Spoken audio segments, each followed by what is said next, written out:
सतनाम श्री वाहिगुरु साहिब जीओ। परम सन्मानियो गुरु रूप गुरु खालसा साध संगत जी, वाहिगुरु जी का खालसा वाहिगुरु जी की फतेह। चल रहे लड़ीवार प्रसंग धन धन श्री गुरु गोबिंद सिंह साहिब जी महाराज जी के अध्याय 12वें विच अज आपां तीजे दिन के जंग का प्रसंग सरवण करांगे। आओ बड़े प्रेम नाल यह प्रसंग सरवण करिए। साध संगत जी, जिवें कि प्रसंग चल रहा है, दो सूबियां अते पहाड़ी राजा ने मिल के श्री अनंदपुर साहब के आले दुआले ਸਿੰਘਾਂ ਨੂੰ घेरा पा लिया। सारा दिन बीत गया तो जब रात हो गई तो सारे पहाड़ी राजे अते दोवें सूबे मिल के एक थां इकट्ठे होए।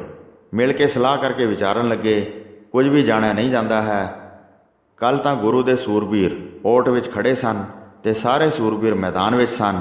इस करके हज़ारां योधे मारे गए सन ते मिट्टी विच मांस रला दिता सी। अपने पास नहीं सी ढुकण दिता ते महान मार मचाई सी। गुरु जी के सूरबीर बच गए, साडे बहुत सूरमे मर गए। उस समय असीं बचन का कारण मोर्चों की ओट जाण लई सी। अज सारे बराबर होकर लड़े हैं।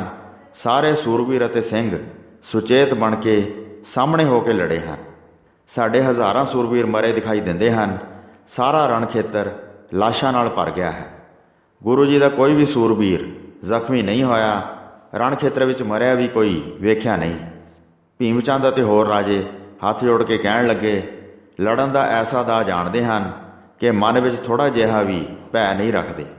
एक बार ही हल्ला करके सारे मिल के वार करते हैं। टोले बन के नाश करके पिछे हट जाते हैं। किसी प्रकार भी वरजे नहीं जा सकते हैं। फिर उन्होंने आपस में सलाह की, हुण तुसीं लड़ाई वास्ते चढ़ाई ना करो तो चारे पासे डेरे ला के रखो। किले के अंदर कुछ भी प्रवेश ना होण दिओ। इस प्रकार घेरा पा लो। किले के अंदर खर्चे वास्ते कोई भी वस्तु जमा नहीं है। घ्यो सहित अनाज बहुत नहीं है अते ना ही बहुत बरूद है। जब गोलियां आदि सारियां वस्तां मुक जाणगियां फिर बाहर निकलणगे। नगर पिंडां सब थावां तो लैणों मना करो। कोई भी इन्हां नूं कुछ भी ना देवे। थोड़े दिनां विच ही ये लाचार हो जाणगे। फिर गुरु जी आपे ही तुहानूं आ मिलणगे। फिर जिवें चाहो उस तरह ही करो, तुहाडा वड्डा प्रताप होवेगा। तुसीं सारे मुल्कां दे मालक हो। किहड़ा बलधारी तुहाडे अगे अड़ सकदा है। वड्डे वड्डे आकी तुसीं अधीन कीते हैं। गुरु की की गल विचारनी हुई। इस प्रकार जब पहाड़ी राजा ने कहा तो दोवें सूबे दिल विच बहुत हैरान होए।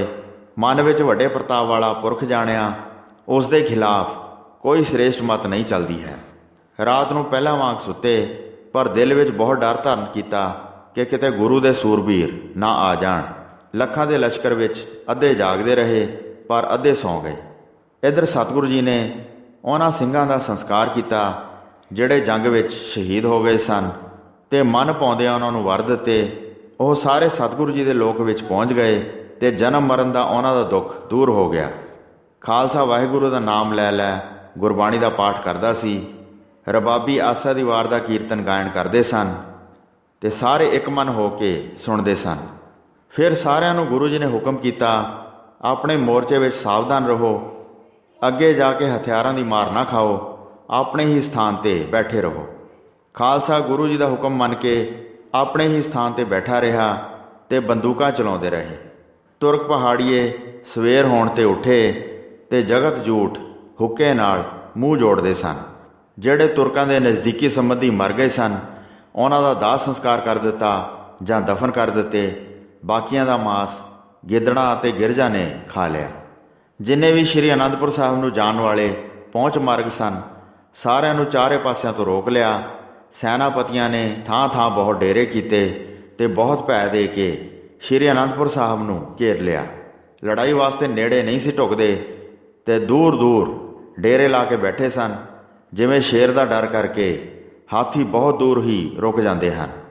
थां थां वड्डे वड्डे झंडे गड्ढे सन ਜਿਹੜੇ बहुत रंग बिरंगे सन। सतगुरु जी उच्ची थां बैठ के वैरियां दे लश्कर नूं वेखदे सन। सतगुरु जी निर्मल जल विच इशनान करके सुचेत होण लगे। फिर वस्त्र पहन के दीवान विच बैठ गए ते सिंह इकट्ठे हो के उत्थे आ गए। ਖਾਲਸੇ ਦਾ ਫਿਰ ਦੀਵਾਨ ਲੱਗ ਗਿਆ। ਸਾਰਿਆਂ ਨੇ ਆਪਣੇ ਸਰੀਰ ਉੱਤੇ ਵਸਤਰ ਸ਼ਸਤਰ ਧਾਰਨ ਕੀਤੇ ਹੋਏ ਸਨ। ਪਹਿਰ ਦਿਨ ਬੀਤ ਜਾਣ 'ਤੇ ਸੂਬੇ ਸਾਰੇ ਰਾਜਿਆਂ ਨੂੰ ਆਪਣੇ ਨਾਲ ਲੈ ਕੇ ਘੋੜਿਆਂ 'ਤੇ ਚੜ੍ਹ ਕੇ ਆਏ। ਥੋੜ੍ਹੇ ਮਨੁੱਖ ਵੀ ਨਾਲ ਲੈ ਕੇ ਆਏ ਅਤੇ ਸ਼੍ਰੀ ਅਨੰਦਪੁਰ ਸਾਹਿਬ ਵੱਲ ਵੇਖਣ ਲੱਗੇ। ਚਲਦੇ ਚਲਦੇ ਕੁਝ ਨੇੜੇ ਪਹੁੰਚੇ ਤਾਂ ਫਿਰ ਭੀਮ ਚੰਦ ਨੇ ਹੱਥ ਜੋੜੇ। ਜ਼ਬਰਦਸਤ ਖਾਂ ਅਤੇ ਵਜ਼ੀਦਾ ਵੇਖ ਕੇ ਰਾਜਿਆਂ ਨੂੰ ਕਹਿਣ ਲੱਗਾ, ਸਾਰੇ ਨਜ਼ਰ ਲਗਾ ਕੇ ਵੇਖੋ, ਉਸ ਉੱਚੇ ਸਥਾਨ ਵਿੱਚ ਬਹੁਤ ਪੁਰਸ਼ ਹਨ। ਫਿਰ ਦੂਰਬੀਨ ਲਾ ਕੇ ਵੇਖ ਕੇ ਤੁਰਕਾਂ ਨੇ ਕਿਹਾ, ਇਹ ਉੱਚੇ ਮੰਚ ਉੱਤੇ ਕੌਣ ਬੈਠਾ ਹੈ, ਜਿਨ੍ਹਾਂ ਦੇ ਲਾਗੇ ਬਹੁਤ ਲੋਕ ਬੈਠੇ ਹਨ। ਬਾਰ-ਬਾਰ ਚੌਰ ਇੱਧਰ ਉੱਧਰ ਫਿਰ ਰਿਹਾ ਹੈ ਅਤੇ ਅਗਲੇ ਪਾਸੇ ਪੱਖਾ ਝੱਲਿਆ ਜਾ ਰਿਹਾ ਹੈ। ਤਲਵਾਰ ਗਾਤਰੇ ਵਿੱਚ ਚਮਕ ਰਹੀ ਹੈ। ਬੜੀ ਆਨ ਬਾਨ ਨਾਲ ਸੱਜ ਕੇ ਬੈਠੇ ਹੋਏ ਹਨ, ਮਾਨੋ ਕੋਈ ਬਾਦਸ਼ਾਹ ਬੈਠਾ ਹੈ। ਬਹੁਤ ਲੋਕ ਚਰਨਾਂ 'ਤੇ ਬੰਦਨਾ ਕਰ ਰਹੇ ਹਨ। ਸੈਂਕੜੇ ਸਿੱਖ ਆਲੇ ਦੁਆਲੇ ਬੈਠੇ ਹੋਏ ਹਨ ਅਤੇ ਵਿਸ਼ਾਲ ਸਭਾ ਲਾਈ ਹੋਈ ਹੈ। ਸਾਰੇ ਹਥਿਆਰਬੰਦ ਹੋ ਕੇ ਬੈਠੇ ਹਨ ਅਤੇ ਸੇਲੇ, ਸਾਂਗਾਂ, ਤਲਵਾਰਾਂ, ਬੰਦੂਕਾਂ ਸਭ ਨੇ ਧਾਰਨ ਕੀਤੀਆਂ ਹੋਈਆਂ ਹਨ। ਕੀ ਕੋਈ ਗੁਰੂ ਜੀ ਦਾ ਜਥੇਦਾਰ ਹੈ ਜਾਂ ਗੁਰੂ ਜੀ ਦਾ ਕੋਈ ਸਪੁੱਤਰ ਹੈ ਜਾਂ ਸ਼੍ਰੀ ਗੁਰੂ ਗੋਬਿੰਦ ਸਿੰਘ ਜੀ ਆਪ ਹਨ, ਜਿਨ੍ਹਾਂ ਦਾ ਇੰਨਾ ਉੱਚਾ ਪ੍ਰਤਾਪ ਪ੍ਰਕਾਸ਼ ਰਿਹਾ ਹੈ। ਹੇ ਪਹਾੜੀ ਰਾਜਾਗਣ, ਚੰਗੀ ਤਰ੍ਹਾਂ ਪਛਾਣ ਕੇ ਸਾਨੂੰ ਦੱਸੋ, ਇਹ ਸਾਹਮਣੇ ਕੌਣ ਬੈਠਾ ਹੈ, ਇਸ ਬਾਰੇ ਸਾਰਾ ਭੇਦ ਸਮਝਾਓ। ਭੀਮ ਚੰਦ ਨੇ ਇਸ ਪ੍ਰਕਾਰ ਸੁਣ ਕੇ ਹੱਥ ਜੋੜੇ ਅਤੇ ਭਲੀ ਪ੍ਰਕਾਰ ਪਛਾਣ ਕੇ ਕਿਹਾ, ਇਹ ਸ਼੍ਰੀ ਗੁਰੂ ਗੋਬਿੰਦ ਸਿੰਘ ਜੀ ਕਲਹਾ ਦੇ ਮੂਲ ਬੈਠੇ ਹਨ, ਜਿਨ੍ਹਾਂ ਨੇ ਬਹੁਤ ਵੱਡੇ ਵੱਡੇ ਜੰਗ ਕੀਤੇ ਹਨ, ਜਿੱਥੇ ਕਿੱਥੇ ਲੜ ਕੇ ਜਿੱਤ ਪ੍ਰਾਪਤ ਕੀਤੀ ਹੈ। ਮਾਨੋ ਜੈ ਰੂਪ ਵਸਤੂ ਇਹਨਾਂ ਦੀ ਹੀ ਹੈ। ਕਦੀ ਵੀ ਵੈਰੀ ਨੂੰ ਜਿੱਤ ਨਹੀਂ ਦਿੱਤੀ ਅਤੇ ਸਾਰੀ ਪਹਾੜੀ ਸੈਨਾ ਖਪਾ ਦਿੱਤੀ ਹੈ। ਕੇਸਰੀ ਚੰਦ ਆਦਿ ਸੂਰਵੀਰ ਮਾਰ ਦਿੱਤੇ ਹਨ। ਧਨੁੱਖ ਵਿੱਦਿਆ ਵਿੱਚ ਵੱਡੇ ਪ੍ਰਵੀਨ ਹਨ। ਪੈਂਡੇ ਖਾਂ ਵਰਗੇ ਵੱਡੇ ਤੀਰ ਅੰਦਾਜ਼ ਨੂੰ ਇੱਕੇ ਤੀਰ ਨਾਲ ਮਾਰ ਲਿਆ ਸੀ। ਕਦੀ ਵੀ ਪਿਛਾਂਹ ਪੈਰ ਨਹੀਂ ਧਰਿਆ ਹੈ। ਬਹੁਤ ਸ਼ਕਤੀ ਲਾ ਲਾ ਕੇ ਹਾਰ ਗਏ ਹਾਂ। ਦਲ ਇਕੱਠਾ ਕਰਕੇ ਬਹੁਤ ਸੂਰਮ ਗਤੀ ਕਰਦੇ ਹਨ ਅਤੇ ਕਿਸੇ ਤਰ੍ਹਾਂ ਵੀ ਟਾਲਣ ਨਾਲ ਟਲਦੇ ਨਹੀਂ ਹਨ। ਤੁਸੀਂ ਜਗਤ ਦੇ ਮਾਲਕ ਹਰ ਪ੍ਰਕਾਰ ਸਮਰੱਥ ਹੋ, ਫੜੋ ਜਾਂ ਮਾਰ ਦਿਓ।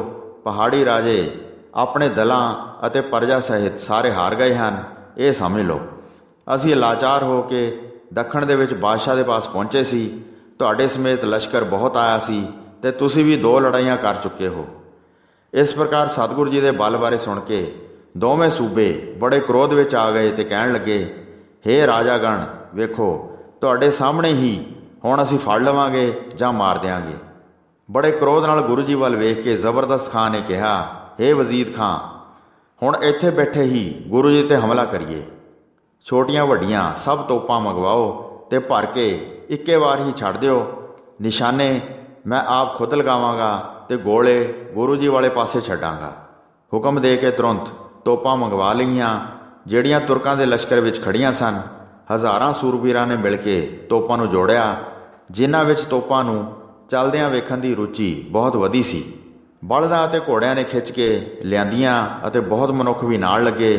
ਬੜੀ ਸ਼ਕਤੀ ਲਾ ਕੇ ਧੱਕ ਕੇ ਲਿਆਏ ਅਤੇ ਕਿਸੇ ਪ੍ਰਕਾਰ ਦੀ ਦੇਰੀ ਨਾ ਹੋਣ ਦਿੱਤੀ।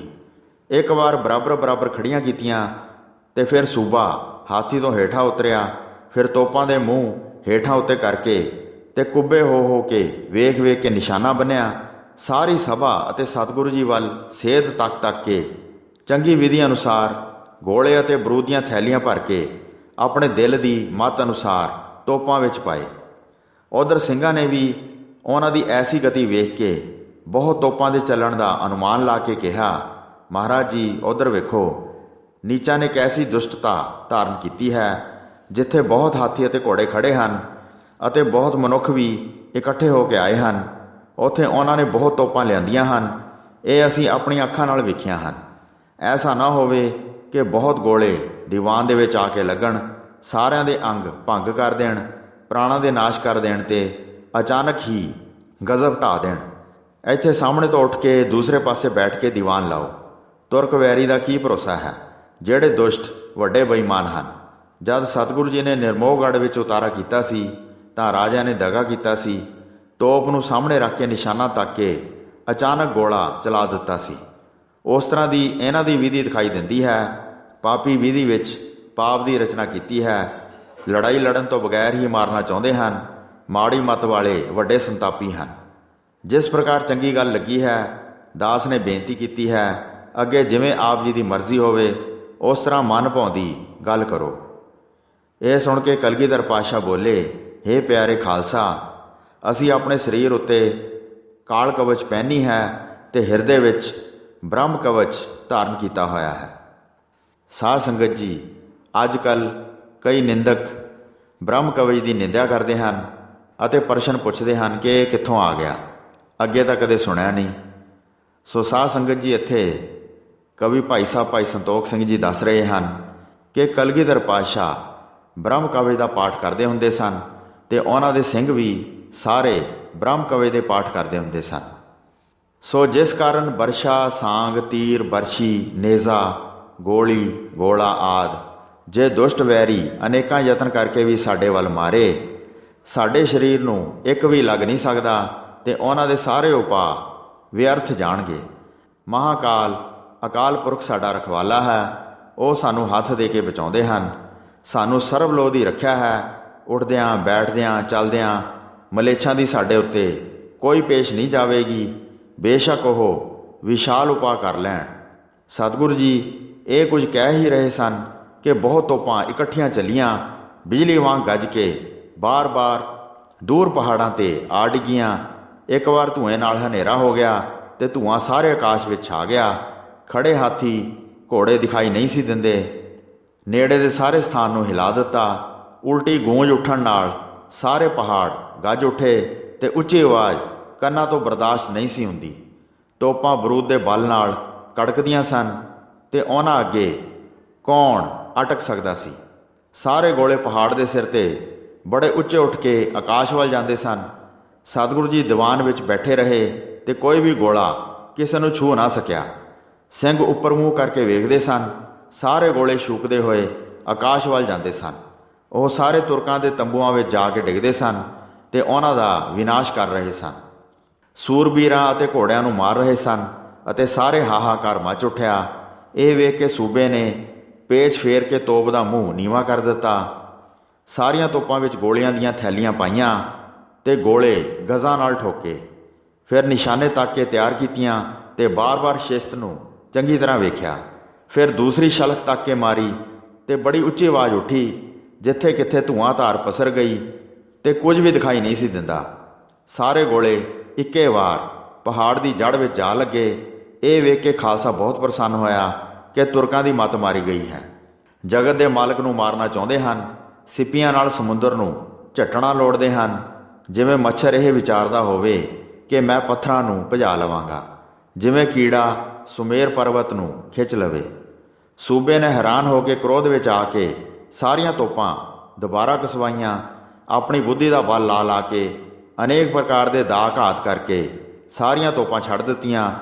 ਜਦ ਤੋਪਾਂ ਦੇ ਨੀਵੇਂ ਮੂੰਹ ਕਰਕੇ ਛੱਡਦੇ ਸਨ ਤਾਂ ਉਹ ਪਹਾੜਾਂ ਦੀਆਂ ਜੜ੍ਹਾਂ ਵਿੱਚ ਲੱਗਦੇ ਸਨ, ਪਰ ਜੇ ਉੱਚੇ ਕਰਕੇ ਛੱਡਦੇ ਸਨ ਤਾਂ ਗੋਲੇ ਤੁਰੰਤ ਅੱਗੇ ਆਕਾਸ਼ ਵਿੱਚ ਚਲੇ ਜਾਂਦੇ ਸਨ। ਛੂਕਦੇ ਹੋਏ ਵਿਅਰਥ ਆਕਾਸ਼ ਵਿੱਚ ਸੱਜੇ ਖੱਬੇ ਚਲੇ ਜਾਂਦੇ ਸਨ। ਸਾਰੀ ਸਭਾ ਸਹਿਤ ਸਤਿਗੁਰੂ ਜੀ ਬੈਠੇ ਰਹੇ ਅਤੇ ਕਿਸੇ ਪ੍ਰਕਾਰ ਦੀ ਵੀ ਉਹਨਾਂ ਨੂੰ ਚਿੰਤਾ ਨਾ ਹੋਈ। ਫਿਰ ਆਪਣੀ ਮੱਤ ਨੂੰ ਚੰਗੀ ਤਰ੍ਹਾਂ ਟਿਕਾਣੇ ਕਰ ਕਰਕੇ ਬਾਰ-ਬਾਰ ਨਿਸ਼ਾਨੇ ਤੱਕ ਕੇ ਤੋਪਾਂ ਛੱਡਦੇ ਸਨ, ਪਰ ਦੀਵਾਨ ਵਿੱਚ ਕੋਈ ਵੀ ਗੋਲਾ ਨਾ ਲੱਗਿਆ ਜਿਸ ਨੂੰ ਮਾਰਨ ਦੀ ਇੱਛਾ ਧਾਰਨ ਕੀਤੀ ਹੋਈ ਸੀ। ਗੋਲ ਅੰਦਾਜ਼ ਇੱਕ ਦੂਸਰੇ ਨੂੰ ਨਲਾਇਕ ਕਹਿ ਕੇ ਆਪ ਗੋਲੇ ਚਲਾਉਂਦੇ ਸਨ। ਜਿੰਨੀ ਵੀ ਵਿਦਿਆ ਸੀ ਲਾ ਕੇ ਹਾਰ ਗਏ, ਪਰ ਕੋਈ ਵੀ ਗੋਲਾ ਸਤਿਗੁਰੂ ਜੀ ਦੇ ਨੇੜੇ ਨਾ ਗਿਆ। ਸੈਂਕੜੇ ਤੋਪਾਂ ਬਾਰ-ਬਾਰ ਬਰੂਦ ਅਤੇ ਗੋਲੇ ਪਾ ਕੇ ਛੱਡੀਆਂ। ਜਦ ਤੋਪਾਂ ਦੇ ਅੰਨੇ ਧੂਏਂ ਨਾਲ ਬਹੁਤ ਹਨੇਰਾ ਛਾ ਗਿਆ ਤਦ ਬਹੁਤ ਸ਼ੋਰ ਮਚਿਆ। ਤੋਪਾਂ ਚਲਾਉਣ 'ਤੇ ਯਤਨ ਕਰਦਿਆਂ ਫਿਰ ਸ਼ਾਮ ਹੋ ਗਈ। ਬੜੇ ਹੈਰਾਨ ਹੋ ਕੇ ਪਛਤਾਉਂਦੇ ਰਹੇ। ਹੁਣ ਵੱਡਾ ਦਾ ਲੱਗਾ ਸੀ। ਜੇ ਗੁਰੂ ਜੀ ਸਮੇਤ ਗੋਲੇ ਲੱਗਦੇ ਤਾਂ ਹੁਣ ਤੱਕ ਸਾਰੇ ਮਾਰੇ ਜਾਂਦੇ, ਤਾਂ ਸਾਰੀ ਮੁਹਿੰਮ ਹੀ ਫਤਿਹ ਕਰ ਲੈਂਦੇ ਅਤੇ ਸਾਡਾ ਕਾਰਜ ਪੂਰਾ ਹੋ ਜਾਂਦਾ। ਸਾਰੇ ਹਨੇਰਾ ਫੈਲ ਗਿਆ, ਚਾਨਣਾ ਖਤਮ ਹੋ ਗਿਆ। ਫਿਰ ਵਾਪਸ ਡੇਰੇ ਵੱਲ ਚੱਲ ਪਏ। ਫਿਰ ਸੂਬਿਆਂ ਨੇ ਭੀਮ ਚੰਦ ਨੂੰ ਪੁੱਛਿਆ, ਇਹ ਵੱਡਾ ਆਸ਼ਚਰਜ ਵੇਖਿਆ ਹੈ, ਇਹ ਕੀ ਹੋਇਆ ਹੈ? ਕੁਝ ਵੀ ਜਾਣਿਆ ਨਹੀਂ ਜਾਂਦਾ। ਬਹੁਤ ਗੋਲੇ ਚਲਾਏ ਹਨ, ਕਿਸੇ ਗੋਲੇ ਨੇ ਕੁਝ ਵੀ ਪਤਾ ਨਹੀਂ ਦਿੱਤਾ ਅਤੇ ਸਤਿਗੁਰੂ ਜੀ ਉਸ ਥਾਂ ਤੋਂ ਉੱਠੇ ਤੱਕ ਨਹੀਂ ਹਨ। ਉੱਚਾ ਸਥਾਨ ਹੋਣ ਕਰਕੇ ਗੋਲਾ ਨਹੀਂ ਲੱਗਾ, ਜਾਂ ਢਾਲਵਾਂ ਟਿੱਬਾ ਸੀ, ਜਾਂ ਨਿਸ਼ਾਨਾ ਹੀ ਬੇਢੰਗਾ ਸੀ, ਜਾਂ ਗੁਰੂ ਜੀ ਕਰਾਮਾਤ ਵਾਲੇ ਹਨ। ਕਈ ਗੋਲੇ ਬਹੁਤ ਉੱਚੇ ਚਲੇ ਗਏ, ਕਈ ਹੇਠਾਂ ਲੱਗੇ, ਕਈ ਖੱਬੇ ਸੱਜੇ ਚਲੇ ਗਏ। ਕਿਸੇ ਨੇ ਵੀ ਡਰ ਨਹੀਂ ਪਾਇਆ, ਕਿਸੇ ਨੇ ਉੱਠਣਾ ਤਾਂ ਕੀ ਸੀ। ਇਸ ਤਰ੍ਹਾਂ ਉਹ ਬਹੁਤ ਹੈਰਾਨ ਹੋਏ। ਉਹਨਾਂ ਨੂੰ ਪਤਾ ਨਹੀਂ ਸੀ ਲੱਗ ਰਿਹਾ ਕਿ ਕੀ ਹੋਇਆ ਹੈ। ਉਹ ਇਹ ਸੋਚਦੇ ਸੀ ਕਿ ਸਾਡਾ ਤੋਪਚੀ ਤੋਪ ਵਿੱਦਿਆ ਵਿੱਚ ਬੜਾ ਮਾਹਰ ਸੀ। ਜਦੋਂ ਉਹਨਾਂ ਨੂੰ ਸਮਝ ਨਾ ਆਇਆ, ਫਿਰ ਜ਼ਬਰਦਸਤ ਖਾਂ ਨੇ ਕਿਹਾ, ਮੈਂ ਇਸ ਪ੍ਰਕਾਰ ਜਾਣਿਆ ਹੈ ਕਿ ਗੁਰੂ ਜੀ ਨੇ ਕੋਈ ਮੰਤਰ ਸਿੱਧ ਕੀਤਾ ਹੈ। ਮੰਤਰਾਂ ਨਾਲ ਸ਼ਸਤਰਾਂ ਦੇ ਅਸਰ ਨੂੰ ਬੰਨ੍ਹ ਕੇ ਬੈਠੇ ਰਹੇ ਹਨ ਅਤੇ ਕਿਸੇ ਪ੍ਰਕਾਰ ਦਾ ਵੀ ਡਰ ਨਹੀਂ ਜਾਣਿਆ ਹੈ। ਨਹੀਂ ਤਾਂ ਗੋਲੇ ਮੈਂ ਬਹੁਤ ਚਲਾਏ ਹਨ। ਇਹਨਾਂ ਵਿੱਚ ਭਾਰੀ ਇਲਮ ਪਛਾਣਦਾ ਹਾਂ। ਕੋਈ ਵੀ ਮਰਿਆ ਨਹੀਂ ਹੈ, ਨਾ ਗੋਲਾ ਹੀ ਉੱਥੇ ਪਹੁੰਚਿਆ ਹੈ। ਇਸ ਕਰਕੇ ਮੈਂ ਹਿਰਦੇ ਵਿੱਚ ਵਿਚਾਰ ਕੀਤੀ ਹੈ। ਇਹ ਸੁਣ ਕੇ ਵਜੀਦ ਖਾਂ ਨੇ ਸਮਝਾਇਆ, ਕੋਈ ਵੀ ਮੰਤਰ ਸਿੱਧ ਹੋਇਆ ਨਾ ਜਾਣੋ। ਪਹਿਲੇ ਯੁੱਧ ਵਿੱਚ ਵੀ ਵੱਡਾ ਵਿਰੋਧ ਕੀਤਾ ਸੀ ਅਤੇ ਬਹੁਤ ਸੂਰਬੀਰਾਂ ਨੂੰ ਮਾਰਿਆ ਸੀ। ਸਾਹਿਬ ਚੰਦ ਜਿਹੜਾ ਗੁਰੂ ਜੀ ਦਾ ਸੈਨਾਪਤੀ ਸੀ, ਉਸ ਨੂੰ ਲੜਾਈ ਵਿੱਚ ਮਾਰ ਲਿਆ ਸੀ। ਬੜੀ ਮੁਸ਼ਕਿਲ ਨਾਲ ਮਸੀਂ ਉਸ ਦੀ ਲੋਥ ਚੁੱਕੀ ਸੀ ਅਤੇ ਸਾਰੇ ਸੂਰਬੀਰਾਂ ਨੇ ਬਹੁਤ ਜ਼ੋਰ ਪਾਇਆ ਸੀ। ਇਸ ਪ੍ਰਕਾਰ ਗੱਲਾਂ ਕਰਦੇ ਆਪਣੇ ਡੇਰਿਆਂ ਵਿੱਚ ਪਹੁੰਚੇ ਅਤੇ ਉੱਥੇ ਜਾ ਕੇ ਵਿਸ਼ਰਾਮ ਕੀਤਾ। ਖਾ ਪੀ ਕੇ ਸੌਂ ਗਏ ਅਤੇ ਰਾਤ ਸਮੇਂ ਸਾਰੇ ਟਿਕ ਗਏ। ਇੱਧਰ ਸਤਿਗੁਰੂ ਜੀ ਨੇ ਸੋਦਰ ਦਾ ਪਾਠ ਕੀਤਾ। ਇਸ ਪ੍ਰਕਾਰ ਸ਼ਾਮ ਦੀ ਚੌਂਕੀ ਪੂਰੀ ਹੋਈ। ਗ੍ਰੰਥੀ ਸਿੰਘ ਨੇ ਖੜ੍ਹੇ ਹੋ ਕੇ ਫਿਰ ਅਰਦਾਸ ਕੀਤੀ ਅਤੇ ਸਾਰਿਆਂ ਨੇ ਆਪਣੇ ਸਿਰ ਨਿਵਾਏ। ਝੂਠੇ ਤੁਰਕ ਬਹੁਤ ਝੱਖ ਮਾਰਦੇ ਰਹੇ, ਪਰ ਉਹਨਾਂ ਦਾ ਕੁਝ ਵੀ ਵੱਸ ਨਾ ਚੱਲਿਆ। ਸਾਰਿਆਂ ਨੇ ਉੱਚੀ ਆਵਾਜ਼ ਵਿੱਚ ਵਾਹਿਗੁਰੂ ਜੀ ਕਾ ਖਾਲਸਾ ਵਾਹਿਗੁਰੂ ਜੀ ਕੀ ਫਤਿਹ ਬੁਲਾਈ। ਜਦ ਸੂਰਜ ਡੁੱਬ ਗਿਆ ਤਾਂ ਸਾਰੇ ਸਿੱਖ ਬਹੁਤ ਪ੍ਰਸੰਨ ਹੋਏ ਅਤੇ ਸਤਿਗੁਰੂ ਜੀ ਆਪਣੇ ਸਥਾਨ 'ਤੇ ਚਲੇ ਗਏ। ਕੁਝ ਖਾਲਸਾ ਆਪਣੇ ਆਪਣੇ ਮੋਰਚਿਆਂ ਵਿੱਚ ਟਿਕ ਗਿਆ ਅਤੇ ਉਹਨਾਂ ਨੇ ਬਹੁਤ ਸਾਵਧਾਨੀ ਧਾਰਨ ਕੀਤੀ। ਫਿਰ ਸਾਰਿਆਂ ਨੇ ਵਿਸ਼ਰਾਮ ਕੀਤਾ। ਕੋਈ ਵੀ ਡਰ ਨਹੀਂ ਸੀ ਮੰਨਦਾ। ਜਿਵੇਂ ਗੁਫਾ ਵਿੱਚ ਸ਼ੇਰ ਰਹਿੰਦਾ ਹੋਵੇ ਅਤੇ ਹਾਥੀ ਵਾਂਗ ਵੈਰੀ ਹੋਵੇ। ਦੋਵਾਂ ਪਾਸਿਆਂ ਦੇ ਸੂਰਬੀਰ ਰਾਤ ਸਮੇਂ ਆਪਣੇ ਆਪਣੇ ਸਥਾਨਾਂ 'ਤੇ ਟਿਕ ਗਏ। ਚਾਰੇ ਪਾਸੇ ਵੈਰੀ ਘੇਰਾ ਪਾ ਕੇ ਬੈਠੇ ਸਨ ਅਤੇ ਡਰ ਦੇ ਮਾਰੇ ਯੁੱਧ ਨਹੀਂ ਸਨ ਕਰਦੇ। ਸੋ ਸਾਧ ਸੰਗਤ ਜਿੱਥੇ 6ਵੀਂ ਰੁੱਤ ਦਾ 13ਵਾਂ ਅਧਿਆਇ ਸਮਾਪਤ ਹੁੰਦਾ ਹੈ ਜੀ। ਪ੍ਰਸੰਗ ਸੁਣਾਉਂਦੇ ਹੋਏ ਹੋਈਆਂ ਅਨੇਕ ਭੁੱਲਾਂ ਚੁੱਕਾਂ ਦੀ ਖਿਮਾ ਬਖਸ਼ਣੀ ਜੀ। ਦਾਸ ਨੂੰ ਆਗਿਆ ਦਿਓ। ਵਾਹਿਗੁਰੂ ਜੀ ਕਾ ਖਾਲਸਾ ਵਾਹਿਗੁਰੂ ਜੀ ਕੀ ਫਤਿਹ।